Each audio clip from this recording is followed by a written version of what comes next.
It is 7:12, 27 degrees. Ouch. Some say we only have three seasons in Chicago. Today might be one example of that. Summer, winter, and flu season. But don't spend the holidays sick in bed next week. We've got 5 things you can do right now to stay healthy all winter long. Dr. Ed Lamadrid, who is an alternative medicine expert, is here with us to help us out. And good morning to you. Good morning, Jeanne. Good to see you again. Likewise, thanks. So, flu shot. Who should get it? Let's talk that first before we even get to all the other stuff. So if you're dealing with the public, so you're in a hospital setting, you're working in a school, you're exposed to a lot of different people that may be coming in with germs, you should be getting the flu shot. And is it too late now to get it? Never too late. Never too. Oh, really? So even if it's the dead of winter and we've slacked off on getting it, we could still do it? Absolutely, because the thing is that if people get the shot too early, they're prone in like January or February to get the flu. Ah, didn't know that. Okay, so for people who maybe haven't gotten their shot yet or want to give themselves a boost, can we use these too if we've gotten the flu shot? Absolutely. All right. Absolutely. All right, well, let's go through some of these tips. These are really interesting. Now, this first one comes from a saying I used to hear my grandmother say, feed a cold, starve a fever. Yes. All right. And what I'd like to say is you should be eating to not get a cold or not get a fever. I see.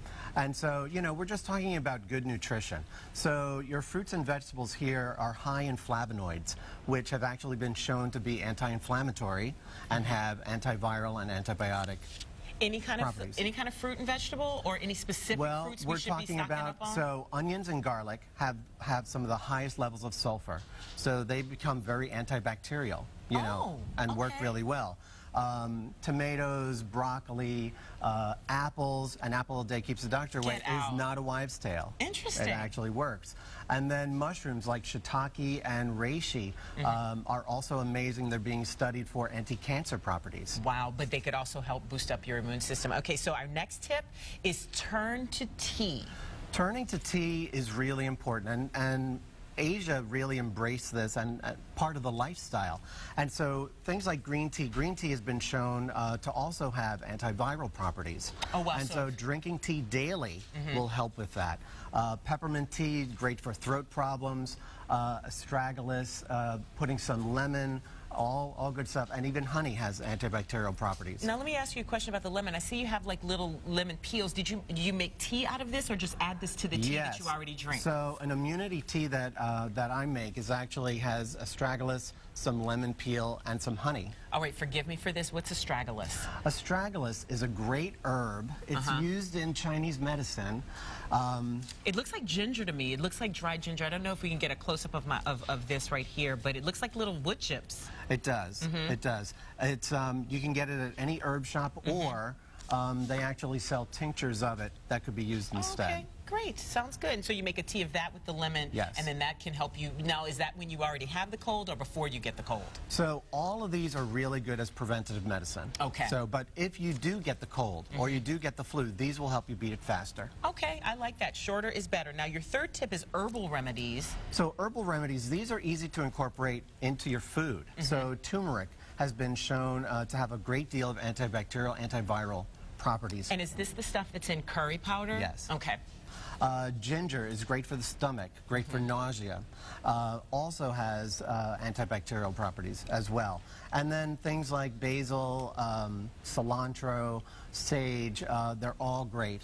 So if you just use these in your food and cook them, they'll also help you? Yes, yes. Wow, that's pretty cool, because I would imagine that you'd need to eat it by itself to get the medicinal. No, not at all. And the old wives' tale about chicken soup is also true.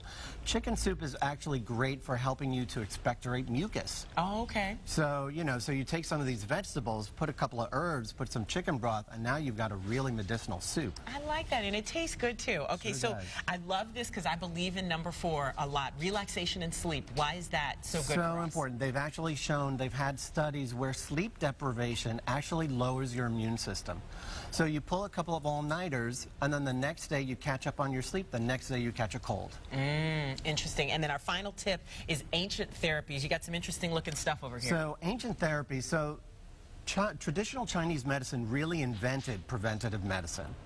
And so things like cupping, acupuncture, this is our acupuncture model showing all the channels and meridians of energy throughout, can actually help you prevent. So by boosting your immune system, you don't even have to get that cold. So, but you're not saying do this at home. You're saying go to a practitioner. Go to your licensed practitioner, certainly.